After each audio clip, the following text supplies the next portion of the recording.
Hello बच्चों, I hope कि आप सब अच्छे होंगे, अपने घरों में स्वस्थ होंगे। तो हमारा चल रहा था वनस्पति जगत क्लास 11th का चैप्टर नंबर 3 एंजियोस्पर्म हमारा कंप्लीट हो गया था इसमें। तो अब हम पढ़ेंगे इसमें। सॉरी, जिम्नोस्पर्म हमारा हमने कंप्लीट किया था इसमें। अब हम पढ़ेंगे एंजियोस्पर्म। तो एंजियोस्पर्म के बारे में हम इसमें एंजियोस्पर्म के लक्षण देख लेते हैं क्या क्या है। तो उसके बारे में हम इसमें आज पढ़ेंगे और इस चैप्टर को हम आज कंप्लीट कर देंगे। वनस्पति जगत को आज हमारा मोस्टली कंप्लीट हो जाएगा। तो एंजियोस्पर्म के बारे में पढ़ेंगे। तो ठीक है बच्चों, सेशन को स्टार्ट करते हैं।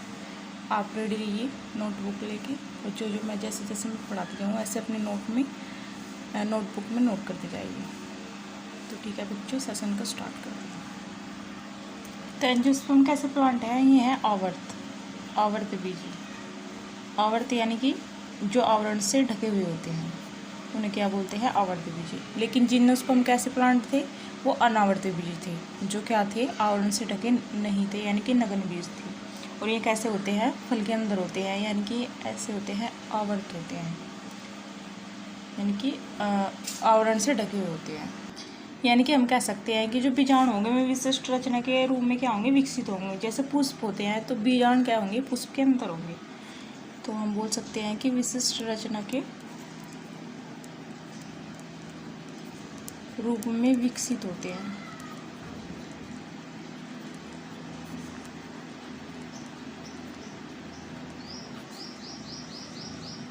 जिसे पुष्प कहते हैं।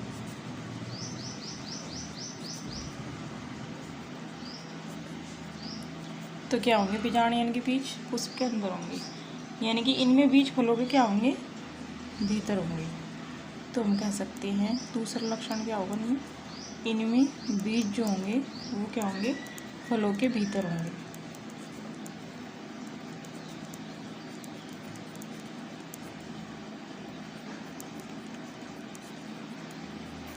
यानी कि एंजियोस्पर्म में कैसे प्लांट आते हैं? पुष्पीय प्लांट आते हैं। ज़्यादातर पादप कैसे होंगे? पुष्पीय होंगे इनके।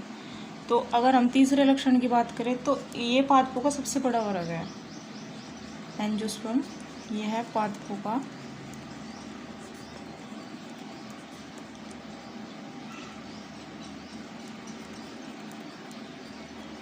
सबसे बड़ा वर्ग है।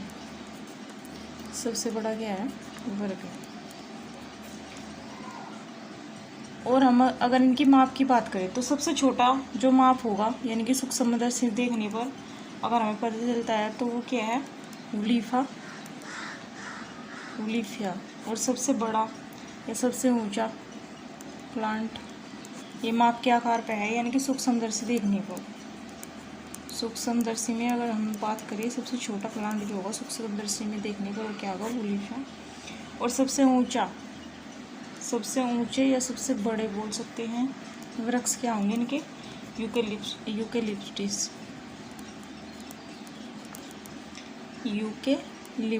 जो क्या होंगे? 100 मीटर से भी अधिक होंगे। 100 मीटर से क्या होंगे? अधिक ऊंचाई के होते हैं। तो सबसे लंबा सबसे बड़ा क्या होगा? यूकेलिप्टिस। और एंजियोस्पर्म की बात करें अगर हम, एंजियोस्पर्म जो होगा वो इसके दो भाग यानी कि दो वर्गों में बटा होता है, एक बीजपत्री और दो बीजपत्री। एंजियोस्पर्म जो होता है वो दो वर्गों में बटा हुआ होता है, यानी कि दो भाग होते हैं इसके। एक तो एक बीजपत्री यानी कि एक बीज वाला, और दूसरा द्विबीजपत्री जिसमें दो बीज होंगे। दो वर्गों में क्या होता है? बटा हुआ होता है।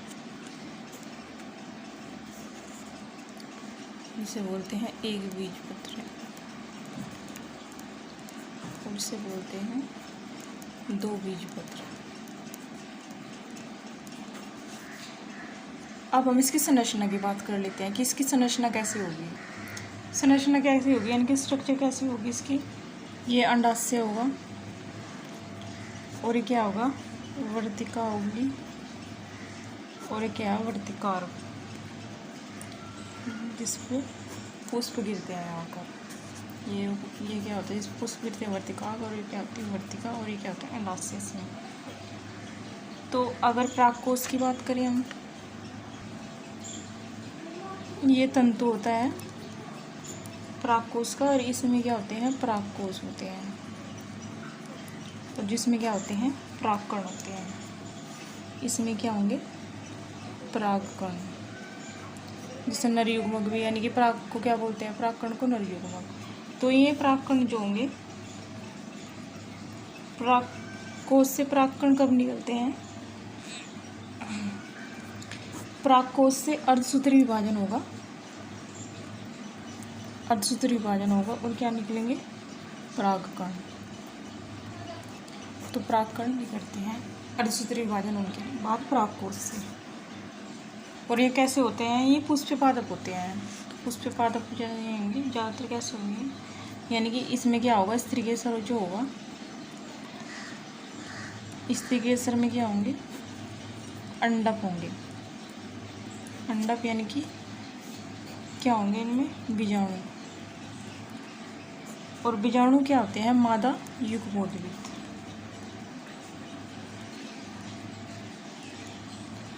मादा क्या होते हैं, मादा युग्मोद्भिद। और इसमें क्या होगा, अगर अर्धसूत्री विभाजन होगा, अर्धसूत्री विभाजन होगा तो क्या निकलेंगे, भ्रूणकोश निकलेंगे। और कैसे होंगे, ये अगुणित होंगे। और ये कैसे होंगे, अगुणित होंगे। तो स्त्रीकेसर जो होता है उसमें क्या होते हैं, अंडक होते हैं, यानी कि फूल के अंदर क्या होंगे, अंडक होंगे, यानी कि बीजाणु क्या होते हैं, फूल के अंदर होते हैं। और इसे क्या बोलते हैं, मादा युग्मोद्भिद। और जो कैसा होगा, मादा युग्मोद्भिद में अर्धसूत्री विभाजन करवाएंगे तो भ्रूणकोश होगा, भ्रूणकोश निकलेगा, और कैसा होगा, वो अगुणित होगा। तो ये तो करिए हमने स्ट्रक्चर की बात, यानी कि हमने क्या देखा, स्त्रीकेसर यानी कि बीजाणु पुष्प के अंदर मिलेगा, और परागकोश की बात करी हमने। अब हम बात करते हैं इसकी कैसे भ्रूणकोश में कैसे कैसे स्ट्रक्चर होते हैं। भ्रूणकोश की बात करते हैं हम, जो स्त्रीकेसर यानी कि अंडक होगा, बीजाणु होगा, मादा युग्मोद्भिद, अर्धसूत्री विभाजन होगा। फिर उसके बाद जो भ्रूणकोश होगा उसमें, तो जो भ्रूणकोश होता है उसके स्ट्रक्चर ऐसे होते हैं भ्रूणकोश की, यानी कि संरचना के बाद अगर हम बात करें उसमें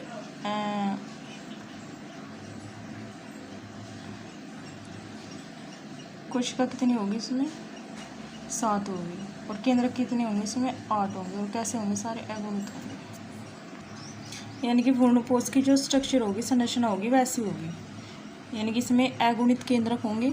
और ये केंद्रक कितने होंगे, इसमें 8 तो केंद्रक होंगे इसमें। ये 2 केंद्रक है इसके अंदर, केंद्रक 2 हैं यहाँ। और कोशिका कितनी है, ये 1 कोशिका है, और 1 कोशिका के अंदर 2 केंद्रक हैं। तो 8 तो केंद्रक होंगे इसमें, और 7 क्या होंगी, कोशिका होंगी। कोशिका यानी कि 1 2 3 4 5 6 और 1 ये पूरी 7, और 8 केंद्रक होंगे, 1 2 3 और 2 इसके अंदर है, 4 5 6 7 8। तो 8 क्या होगी, केंद्रक, और 7 क्या होगी, कोशिका। तो भ्रूणकोश के अंदर 8 केंद्रक होते हैं, और 7 क्या होती हैं, कोशिका होती हैं। जिसमें अंडकोशिका होती है, और प्राथमिक प्रतिव्यांश कोशिका होती है, और केंद्रीय कोशिका होती है, यानी कि ध्रुवीय कोशिका होती है। तो इसमें ये कोशिका होती है, अंडकोशिका होती है, ध्रुवीय कोशिका होती है, और प्रतिव्यांश कोशिका होती है भ्रूणकोश के अंदर। तो और इसमें कैसा होगा, दोहरा निषेचन होगा, यानी कि निषेचन कैसा होता है, इसमें द्विनिषेचन होता है। निषेचन कैसा होगा, इसमें द्विनिषेचन होगा, इसमें द्विनिषेचन इसमें होता है। यानी कि इस द्विनिषेचन का मतलब है कि इसमें 2 नर युग्मक जाते हैं, यानी कि वर्तिकार पुष्प हवा में, यानी कि परागकण हवा में हिलेंगे डुलेंगे, और स्त्रीकेसर पर आके गिरेंगे। और नर युग्मक जो होंगे इसमें 2 कहाँ जाते हैं, अंडकोशिका के पास जाते हैं। एक अंडकोशिका के पास संलयन करेगा। इसमें जो दो नर युग्मक होते हैं, 2 नर युग्मक क्या करेंगे, एक तो अंडकोशिका के साथ जाकर युग्मज अंडकोशिका के साथ संलयन करेगा तो युग्मज बनेगा, और एक दूसरा ध्रुवीय केंद्रक के साथ संलयन करता है, और प्राथमिक भ्रूणकोश केंद्रक बनाता है। तो ये क्या बनाता है, प्राथमिक भ्रूणकोश। और भ्रूणकोश क्या करता है, भ्रूण को क्या देता है, पोषण देता है। तो भ्रूण को क्या देगा, पोषण देगा। तो भ्रूण को पोषण देता है, तो फिर भ्रूण से क्या बनता है, बीजाणु। तो भ्रूणकोश क्या देता है, भ्रूण को क्या देता है, पोषण देता है। तो बीजाणु से क्या बनता है, बीज बनता है। फिर भ्रूण के बाद क्या बनता है, बीजाणु से बीज बनता है, बीज से अंडाशय, और अंडाशय से क्या बनता है, फल। तो ये थी गुणकोश की स्ट्रक्चर संरचना। वैसे ज़्यादा मैंने डीपली नहीं पढ़ाई, लेकिन जो 12th में ये बिल्कुल डीपली आएगी तो वहाँ हम इसे अच्छे से पढ़ेंगे। जितना आपको लगता है कि हाँ थोड़ा बहुत समझ में आया, तो अगर 100% में से 30% भी आपके समझ में आ गया इसमें से तो कोई बात नहीं, अभी यहाँ तक के लिए इतने ही समझ लो आप। लेकिन अगर 12th में इसका बिल्कुल डीपली हम पढ़ेंगे अच्छे से, उसमें हमारे क्या आएगा, समझ में आएगा। तो आपको गुणकोश के बारे में मैंने ज़्यादा डिटेल में मैंने अभी पढ़ाया नहीं और अच्छे से समझाया भी नहीं, शायद आपके भी समझ में नहीं आया होगा। तो अच्छे से हम इसे अगले टॉपिक में क्या करेंगे, कंटिन्यू करेंगे और इसे अच्छे से पढ़ेंगे, अच्छे से समझेंगे। तो अभी तक जो मैंने बताया, बीजांड से बीज और बीज से अंडाशय, अंडाशय से क्या बनेगा, फल बनेगा। आप इतना ध्यान रखना। और 8 केंद्रक होते हैं, 7 कोशिका होती हैं इसमें और गुणकोश हो। तो एंजियोस्पर्म के बारे में हमने आवर्त बीजी के बारे में पढ़ लिया। और आई होप कि आपको मेरा लेक्चर अच्छा लग रहा है। तो बच्चों लाइक तो कर देना प्लीज़, और सब्सक्राइब कर लेना, बेल आइकन को प्रेस कर देना। तो ठीक है, आज का सेशन हम यहीं पर एंड करते हैं। नेक्स्ट टॉपिक में मिलेंगे नेक्स्ट चैप्टर के साथ। तो आप सभी का धन्यवाद।